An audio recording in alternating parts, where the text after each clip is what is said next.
Greetings and bienvenue, Midnight Crew. Thank you for returning to this broadcast. And welcome to new viewers joining us for the first time. If you like a video, then feel free to subscribe. Here's a weird one that comes from my gun-toting, rebel yell side of the family. No guns in this one though. Older cousin, probably 23 at the time. I forget why, but he used to collect weird junk for a while. He picked up one of those old iron fireplace screens from somewhere. Pick related. Kept it in his backyard for a while on a floor of cinder blocks. Kinda looked like a real fireplace. Anyway, he swears on the Bible he saw this. And he never told a story like it before or since. He said one night he was home alone. This was around Christmas time, so he was inside keeping warm. It doesn't really snow down here, but it does get really cold. Cousin happens to look out the kitchen window into the backyard. Notices the fireplace is lit.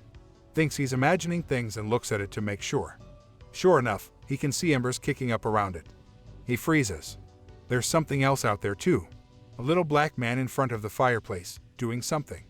Cousin hunts and knows animals. This is not an animal. Doesn't move anything like one. Cousin couldn't really tell what it was doing, but almost looked like it was stretching or dancing. Like I mentioned, this cousin has loads of guns, and he's not afraid to use them. But the thought doesn't even cross his mind.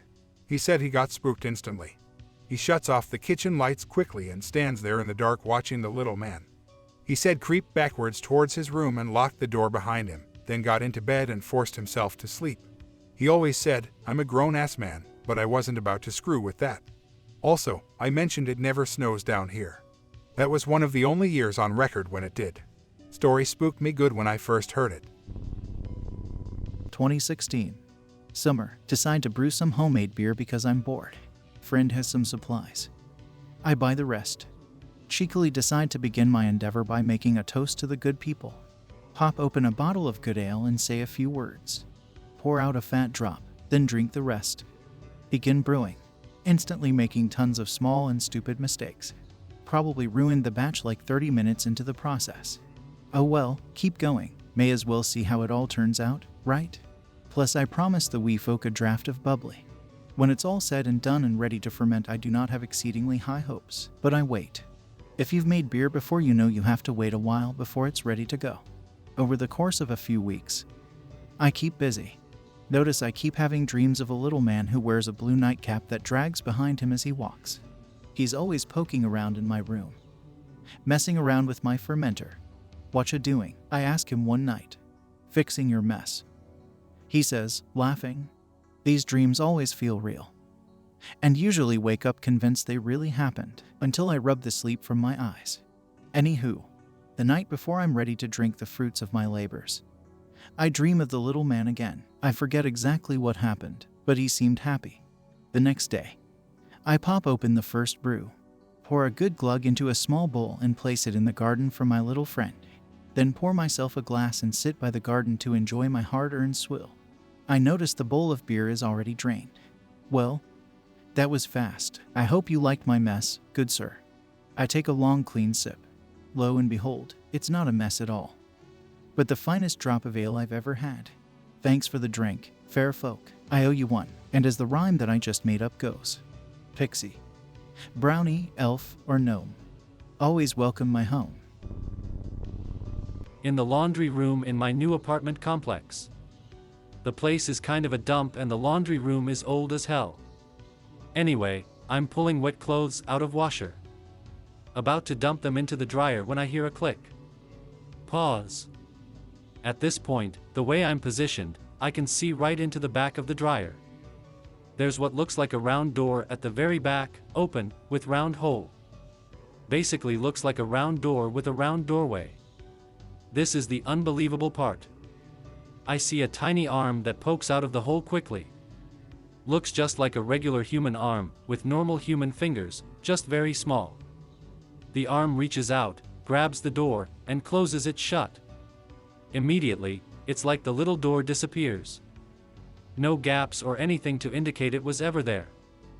I even feel around with my hands and poke around with my fingers to make sure. That's it. Never saw it happen again.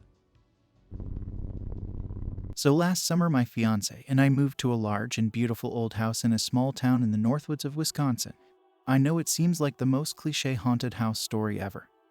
But yeah, it was built in the 1880s and has that old-fashioned Tudor style to it. Well, anyway, around Halloween night. I know, cliché, but it's true. I saw a little boy in our front parlor room reaching for the candy bowl that was on top of a wood pellet stove. He turned and glanced at me and then was immediately gone. Later on, my fiance and I both started having dreams about a little boy walking around the walkway at night. Finally, my fiance saw him herself looking through the doorway at her while using the bathroom in the middle of the night. But here's the thing, he doesn't feel threatening or bad. He doesn't bother anything, he's just sort of there. Like a spider on the wall. I know many generations of families lived and died here. So I can only assume he's the ghost of a boy who passed away in this house long ago. What should we do to live in peace with this ghost? He doesn't seem to be distressed or angry, just curious and passive. Should we just pretend he's not there? Anyone have any experience with harmless ghosts haunting their home? I've lived in a few houses where I've actually seen a ghost, and I've lived in houses where there would be the odd lights turning on and off, cabinets being slammed, windows opened, plates and cups getting knocked off, tables get broken, etc. After seeing a ghost, I had to start believing in them. Then after encountering them a few more times, I tried to put myself in a ghost's shoes. All they seem to be able to do is make a light flicker or break a plate. That's pathetic. They can't really affect this 3D world in any meaningful way. If you've been hanging around a house/spot for decades, it must be frustrating to watch people come and go, to observe their intimate lives but never be able to engage with them. Maybe you decide it's funny to try and freak people out with the tiny ways you can interact with the physical world. You get a kick out of how spooked people get when you open a window or turn a light on and off. Really, it's just a cry for attention. Imagine someone finally says, after who knows how many tens or hundreds of years of feeling invisible, "Hey, I hear you. You don't have to do all that, I know you're there. I'm just chilling and you're welcome to keep hanging out, just please don't create any disturbances or I'll have to ask you to leave."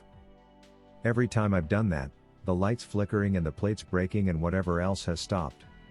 Just from acknowledging their existence. Then I like to imagine there's just a ghost homie hanging out with me. Apparently you can leave out little offerings for them if you want. It's normally done to appease an aggressive ghost, and I'm not sure if you'd get anything back from it as your little boy ghost seems pretty benign already. Most spirits like tobacco and almond milk for some reason, but if you saw the boy going for a candy dish, you could maybe just leave some little candy out on a plate for him and see if that does anything. Be me. 5 years old, from Roman Catholic family but not baptized at all. Live in grandparents' house. Grandparents have a fig tree. My grandma, being a staunch Catholic, bugs my mom to baptize me. She said that the elves lived on the fig tree and would lead me astray. Mom, typical Gen X, decides to ignore her and keep playing Madonna on repeat. One day suddenly I stopped talking. Turned bad, had severe temper tantrums and started hurting myself. Don't remember much, but my parents swore I was possessed. Suddenly I supposedly started hanging out by the fig tree. Starts talking to it. Apparently an elf lives there and he came over to help me go through whatever was happening to me. Even draw a picture of him and have an entire background story on who he was. Had a family and everything, apparently it's hierarchy of beings. Told my family that my soul was special and that he was appointed by the great ones to tame my true self. I'm 5, my mom thinks I'm reading shit and my grandma freaks out. They cut the fig tree. I start crying, telling them they closed the portal for the elf. Stop eating. Grandma brings none. Suddenly have meetings with Jesuits and this pleasant nun. Tree starts growing again year later. Grandma baptized me and then suddenly I'm normal. Never thought of it or have any recollection of anything before my baptism. Decades later and I'm here, occasionally browsing through here because sometimes I find hidden gems and good discussions from topics I've now become an expert on against my own will. Don't mess with the elves, magic and low-frequency beings. That shit is as real as it gets. I had 2 very silly experiences. 5 or 7 years old. I'm at my aunt's house playing with my cousins and my brother. They are showing us their new toys in their bedroom. One of my cousins has a new toy gun. One of those transparent ones that flare up and make all kinds of sci-fi noises. I really like the gun. I think that was the first time I had such a strong desire to have something. After playing with the toys for a while, my brother and cousins go to the living room to play video games. They put the toys back in the toy box. I stay behind and take the gun out again. I wasn't planning on stealing it, but I was just so mesmerized by it I had to see it again. I sit and look at it all shiny in my hands.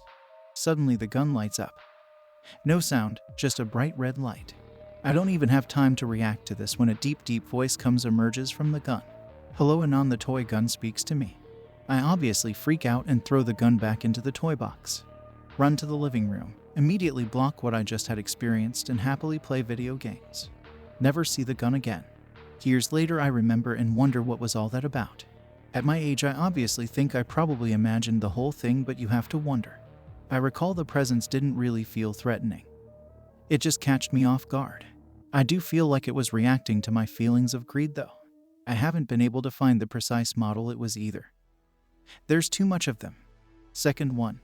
9-year-old. Devil May Cry just came out and edgy classmate invited all of us to his house to play it. He was a rich kid and he was giving us a tour around his house. He had one of those French enchanted hyper-realistic elf things in one of his rooms awkwardly sitting over an old TV. Have heard a lot of spooky things about them, but I'm a skeptic, so I decide to mess with it after everyone else leaves the room. Boop it in the nose. The thing falls off balance and starts slowly falling backwards. Worry that it might fall off and break. Suddenly it stops. It starts jerking strangely like someone is moving it with strings. If you have seen a video of one of those things supposedly moving, you know what I'm talking about. It looked fake as F even as I was witnessing it with my own eyes. It awkwardly manages to return to its original position mainly by moving its shoulders with the grace of someone having a stroke. The swing is too strong though, so he starts balancing towards the front. Just as he is in a 25-degree front angle, basically enough to give itself a fellatio, it somehow manages to balance itself in that position. Freak out and scream for my friend to fall over. He thinks I did it and that I'm lying to him. Like the gun immediately blocked the experience and proceed to play Vidia. Remember it years later. Anyway, this is a fairly long story, as these events have taken place over my life, and will probably require context to understand. To start off, my childhood was fairly normal. It was just me and my mom, and we lived well for her being a single parent. My mother was high-strung, vulgar, and quirky, and she also had a lot of stories to tell me growing up, and even at a young age she told me stories of my family's run-ins with paranormal activity. When she was young, my great-grandparents owned a farmhouse outside of a town called Monroe, Georgia. The structure still stands under new ownership, and from what she told me, the place was eerie and had a heavy pressure on it when her and my uncle visited. It was pretty well known within my family that the house was haunted. Distant relatives would tell stories about how they would go to stay at the house, only to be woken at night to a creak in the hallway outside their room, or lights flickering, or the faucet turning on and off. Most of these you could equate to an old home, but one story stuck out to me as a kid. As the story goes, my great-grandparents had a helper for the house. No idea what the name is. Who stayed with them and did farm and house handwork for some food and a bit of pay. He was staying with them due to his home life being rocky. His wife and him fought quite a bit, and he figured some time apart would help their marriage. Over time this proved to be untrue, and his wife left him. This left him outraged and heartbroken, and the only way he knew to retaliate was to self-end himself. He decided he was going to hang himself from the rafters of the attic, but just for good measure. And to make sure no one could possibly help him from the situation, he made a noose. Interwoven in the neck part were razor blades, so yeah, he hung himself and ended up slicing his neck open at the same time. Needless to say, he died. The reason I put that bit of info there was as a young girl, my mother and uncle were terrorized by what they assumed to be the helper. This headless, angry spirit who used to yank off their covers in their sleep, try to drag them off the beds at night, and basically try to all-out scare the hell out of them. He would be seen roaming the hallways at night, and even the yard, and he even had a fondness for the stairway, which he apparently would attack anyone who was alone walking up or down the stairs, leaving bruises or trying to shove them down the steps. It wasn't just my mother that talked about this spirit. About 80% of my family who stayed in the house as children remember some awful run-in with the headless ghost. My great-grandmother also remembered seeing something similar. There's many more stories about this house, but I won't go into too much detail. My mother also claimed to be in touch with the other side, and told me stories about spirits visiting her in the night, dying relatives revealing their death dates to her. This pissed me off as a kid, as I thought most of it was made up just to freak me out, which it did, a lot. My grandparents also claimed to live in a haunted home. They had a ranch-style house in Roswell, Georgia, with a carport attached. And each evening around 6 p.m., the sound would be heard of a phantom car would pull up to the home, the engine shut off, and people get out of the car. This would be dumb, if not for being the only house for miles. My grandmother would often reply, "Come in." I remember this vaguely as a young child. They moved when I was 4. As well as instances of things being misplaced, furniture being turned upside down, mysterious callers who would wail and moan into the phone, and even an instance of a man who spoke through their radio, telling them how glad he was that nice people were living in his home. The radio was off according to what I was told, and quite a few rather cliché ghostly things that would happen around the home.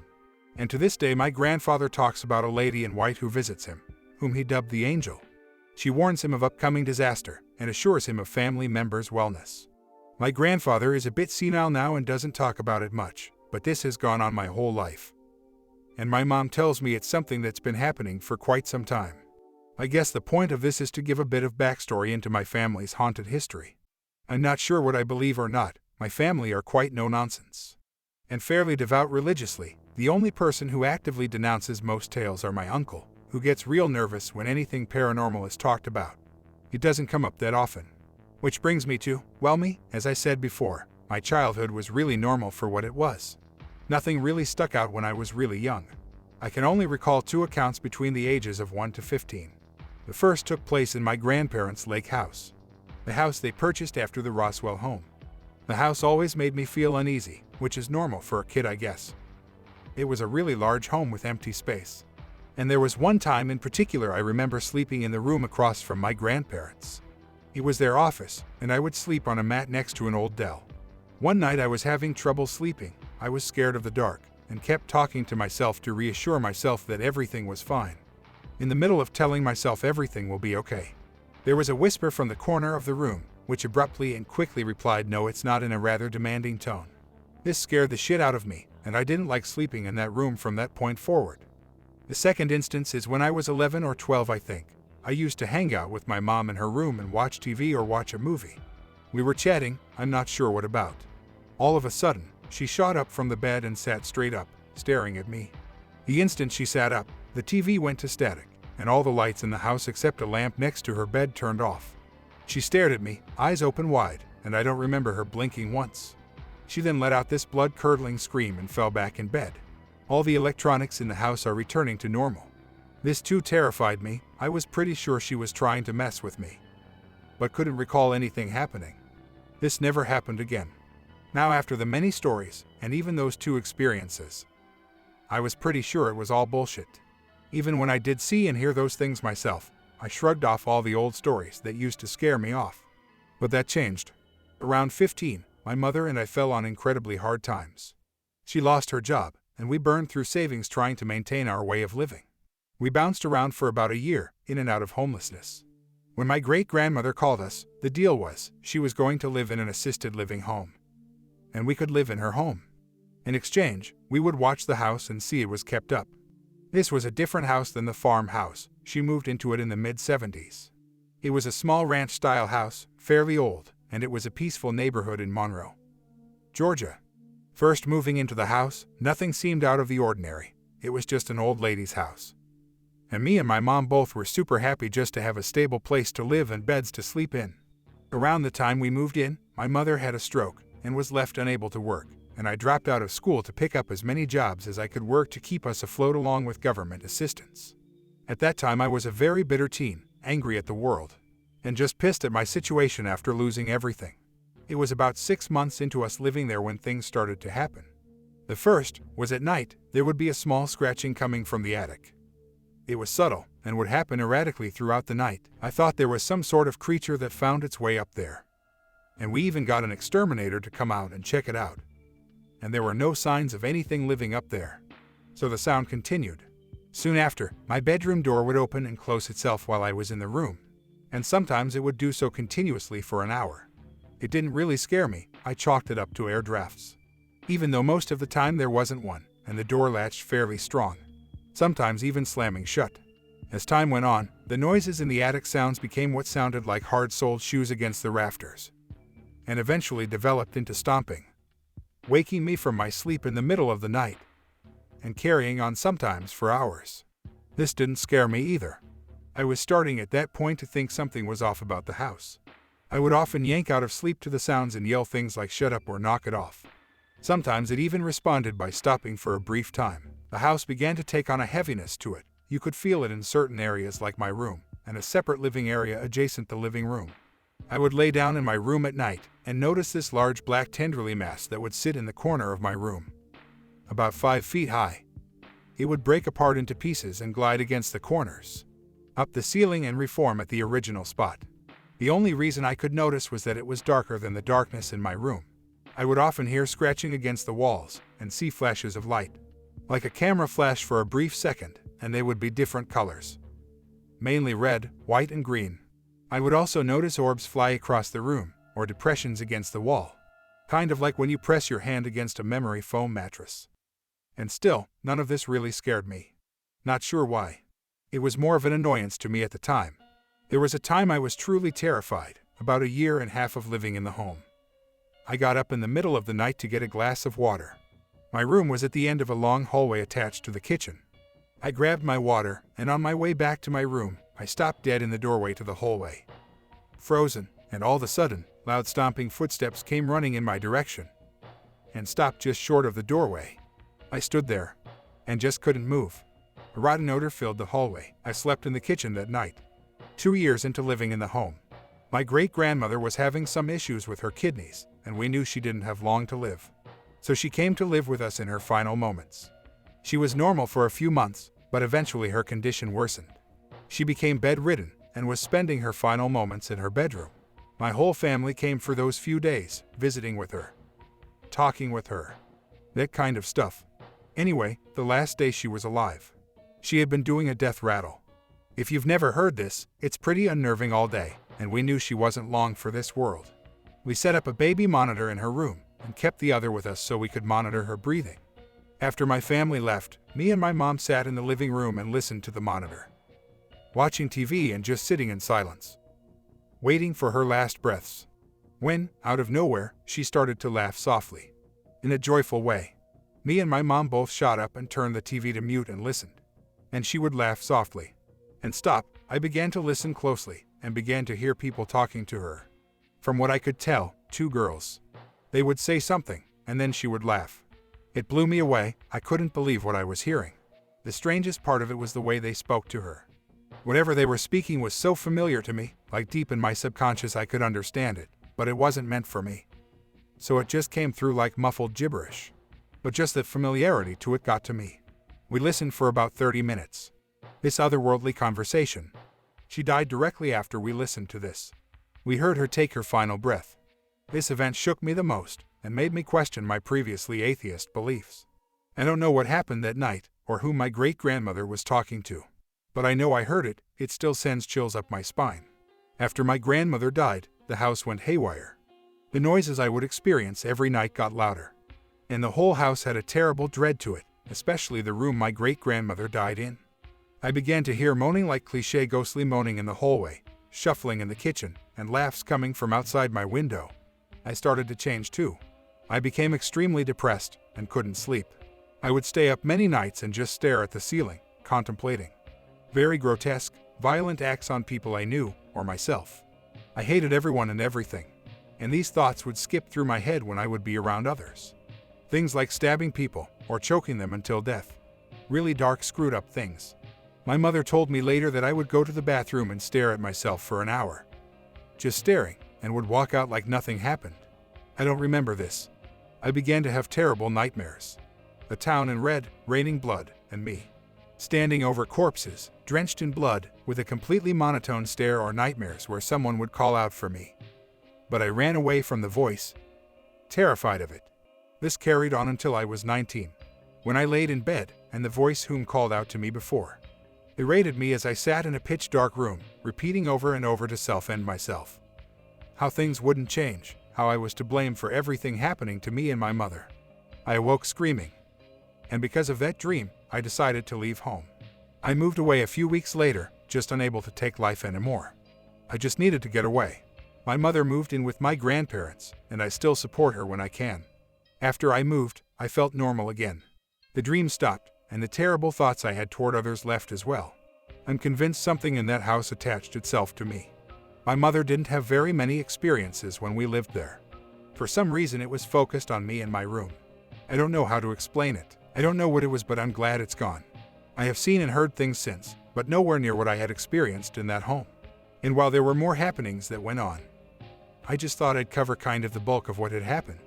I can go into detail if anyone is really that curious. I'm not that descriptive as a person, and I guess not much of a storyteller. But I really wanted to share this and get it off my chest to someone out there who might have been through something similar. I hope that you enjoyed tonight's broadcast. If you enjoyed tonight's story, then please subscribe to the channel as more green texts will appear daily. A new broadcast will appear when the clock strikes midnight Central Time.